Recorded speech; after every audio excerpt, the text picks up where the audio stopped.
Le mission à votre écoute, Tabernacle de Faible Reste de Mboudi. Soyez le bienvenu.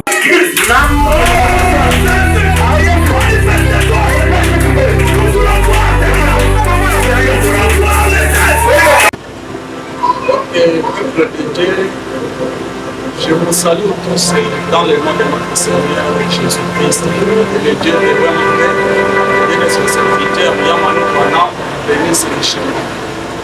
Aujourd'hui, nous sommes encore revenus sur la songe de notre pasteur Yannick Pengila.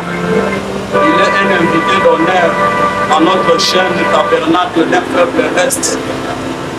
Il est venu éclaircir les songes qu'il avait vus et donner quelques conseils après cela.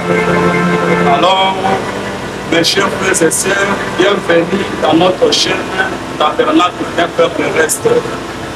Nous, notre église, nous sommes à Mboudi. Mboudi supporte Mboudi Africains, référence à Béli, 5 continents, première parcelle à la main gauche. Alors ce soir, nous sommes venus donc accueillir l'invité spécial qui est le pasteur Yannick Pengila, qui est venu éclaircir les songes qu'il avait vus et ensuite de cela, il va vous donner des explications, des conseils tangibles que vous puissiez avoir l'espoir concernant les songes. Lorsque j'étais dans la vision, on a dit, l'épouse va passer. Ok.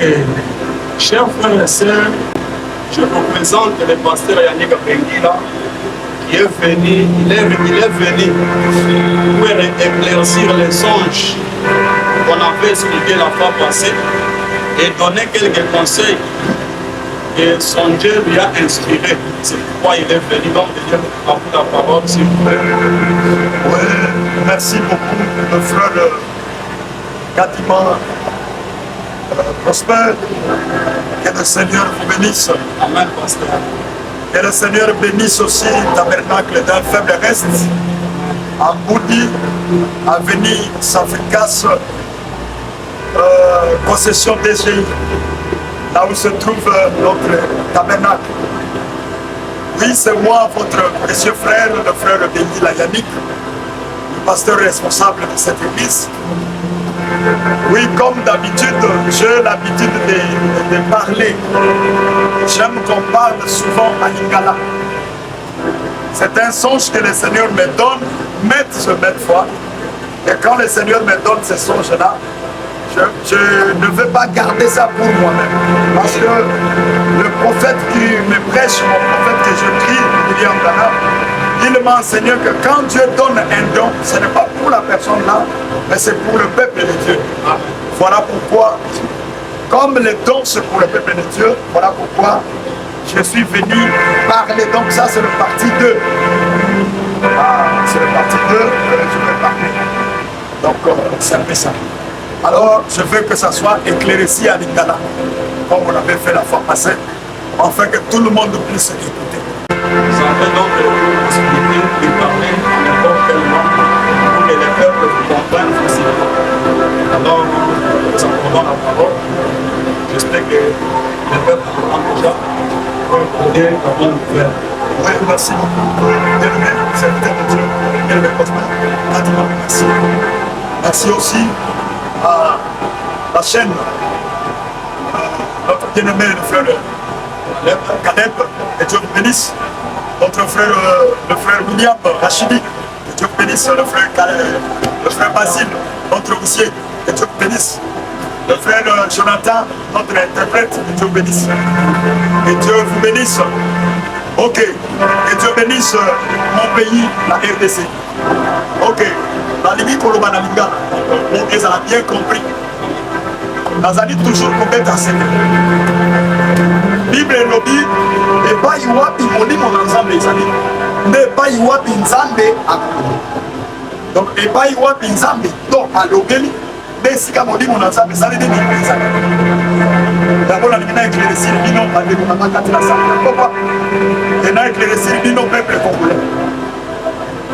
D'autres wana oyo nga namonaki mpona mokonzi ya mboka ezali kotalisa molimo na liwa ezalaki kolanda mokonzi yango wana ntina ya ndoto wana ya komona ke mokonzi ake na voyage me ntango ake na voyage retour na ye olie tomona mokonzi akoti ye moko mpe avandi na kiti ya mokonzi me nga namoni elilingi ya mokonzi mpe na tuni bagarde azalaki na mwana ya mokonzi na biso ya mboka tata Félix tata mokonzi ya mboka ya biso natuni mwana ya mokonzi me mokonzi azali wapi bayebisika no mokonzi ya ye ntango nazotala na ngwende ezalaki elilingi ya pamba donc ntango nga nazongi na koti na ngai moko na bandi koétudie koma moto aye me olie akomona moto tozomona elili alors ce qui prouve que naye kocomprendre ngai moko ke molimo na liwa ezolanda mokonzi yango wana papa mokonzi ya mboka papa Félix ezala mpona ndeko moko atunaki ngai ata bamonaki nga na émission na vie natuni kalobi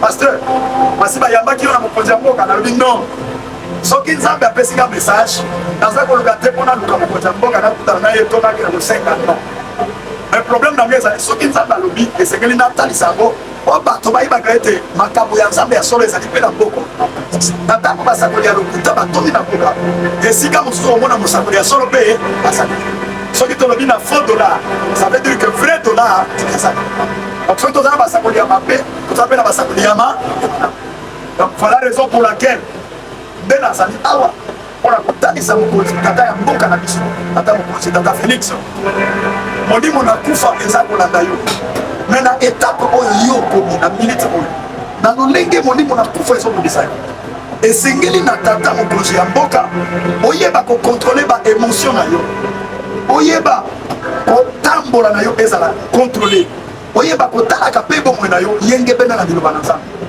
mpona nini nazokoinsiste parce que mokonzi tata ya mboka ntango yo ozwi mokonzi eloko ya liboso osalaki obengaki basali na nzambe bake na stade martyr etango bake mpona na stade martyr eloko nini olobaki olobaki no nakabi mboka oyo na maboko ya nzambe yango wana lokola yo obimisaki maloba wana biso basali ya nzambe tokoki kotika yango boye te esengeli tozali tosala mosala na biso ndenge se ngai oyo oza komona soki nzambe ayebisinga eloko te ata moto apesinga bamilio na koloba mpe eloko eza lolenge nzambe asalaka me soki nzambe atalisinga eloko nde yango na koloba yango na mokonzi tata ya mboka mwange na kufa azolanda yo me na mwange akufa ndenge azolanda yo esengeli tata mokonzi ya mboka oyeba etamboli na yo oyeba volonté ya nzambe volonté ya nzambe eza nini tata mokonzi ya mboka volonté ya nzambe ezali liloba na nzambe kotia yango na bomoi nzambe alingi yo mingi tata mokonzi ya mboka yango wana ozomona aza kozwa makambo na bomoi na yo kolakisa na basali na nzambe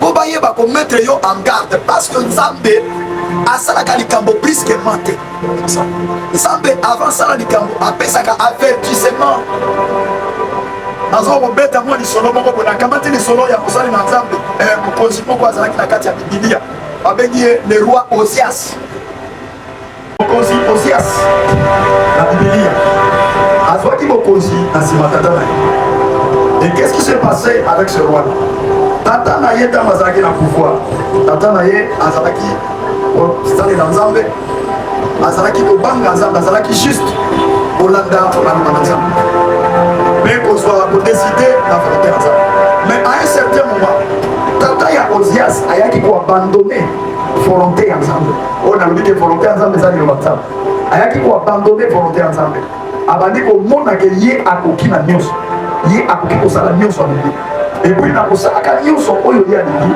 ezalaki ke peuple na ye ebalukaki contre ye epuis peuple na ye eyaki koboma ye yango wana esalaka ke roi Osias aya kozwa pouvoir Osias azwaki pouvoir na âge ya 16 ans azwaka pouvoir na âge ya 16 ans alors na âge ya 16 ans Osias lokola akolaka malamu abandaki kosala makambo kolukaka volonté ya nzambe ntango bapoliticien bazoyepa na ye mokonzi tosala boye mokonzi tosala boye ye azalaki koyebisa bapoliticien bozela nanu na korépondre bino lobi okomona Osias akei akoti na coin na secret apondeli nzambe nzambe ayandoli ye nde aye korépondre bapoliticien nde eloko esalaki ke Osias awumela na bokonzi na ye mpe aya koyebana na Ezayi prophète Ezayi tata mokonzi ya mboka Pourquoi on a eu le pouvoir des miracles? C'est un miracle. Et dès que tu es arrivé là-bas, il faut toujours oser la canelo comme ma principe il y a un sac de correspondant quand même. Attends pour vivre à 100%, mais ma principe par exemple il faut tirer la bonne place. Il y a moi dans tata mon conseil encore. Vous allez dans tout bas. L'ange de la mort te poursuit. Maintenant il tout bas parce que nga biso ba congolais to benga est un serviteur de Dieu.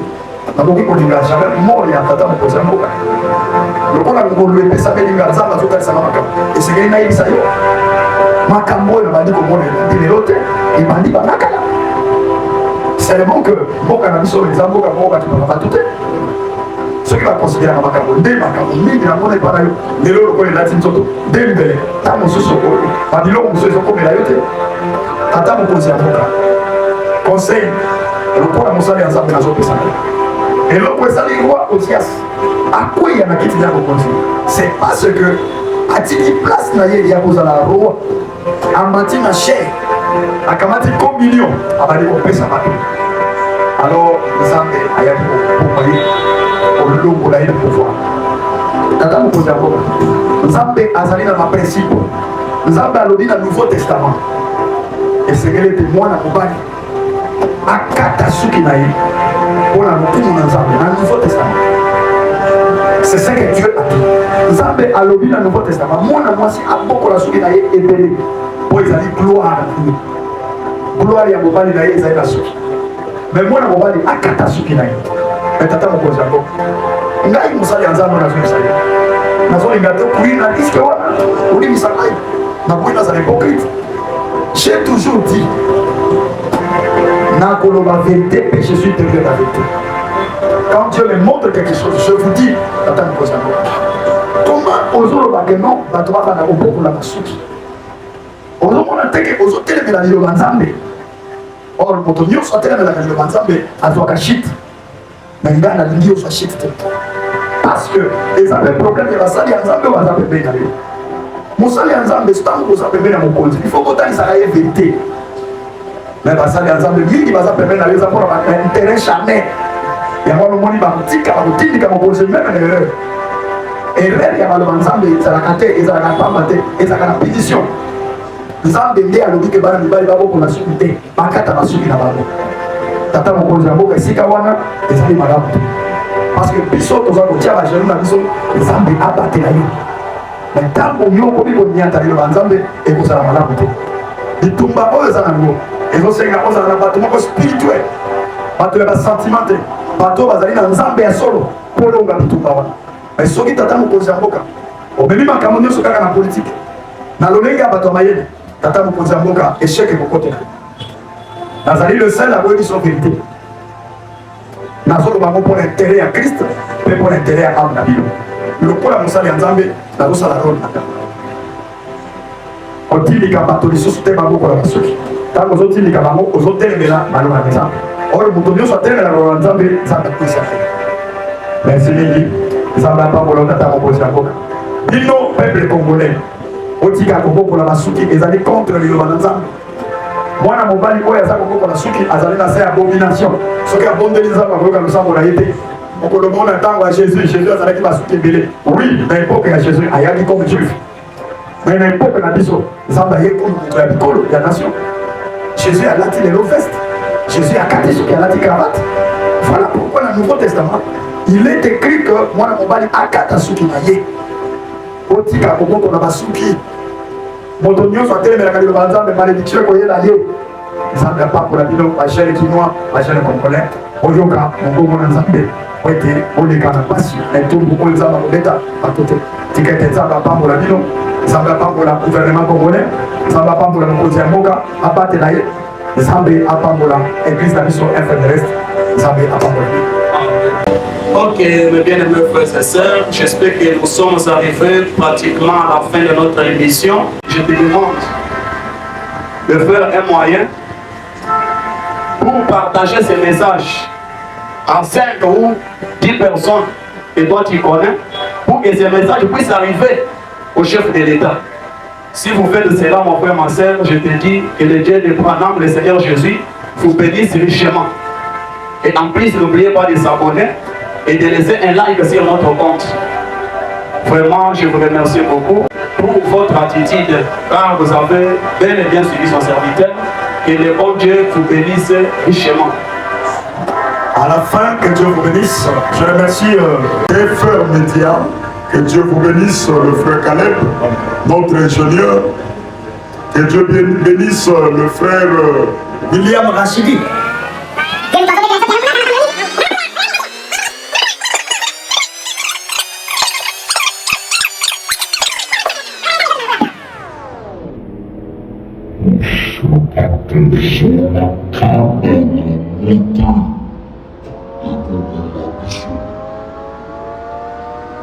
okozala mboka na bibio mingi papa aza na baintere eloko moko te intere na ngai ezali ozala na kine yango wana un vrai conseiller naye koyebisa yo osalaka surveillere avant osala déclaration lokaka ovérifiaka na bible to otuka masaka zanga pampolo.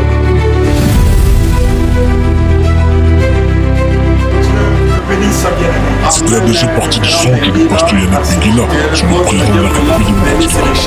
Le présentateur était le frère Restonic. Devant la caméra, nous trouvons le frère Kézab Alain et son équipe, le frère William, le frère Basile et le frère Jonathan. Et qu'au reste, si vous avez aimé la publication, si vous avez aimé la vidéo, n'oubliez pas de liker et de vous abonner. Que Dieu vous bénisse richement.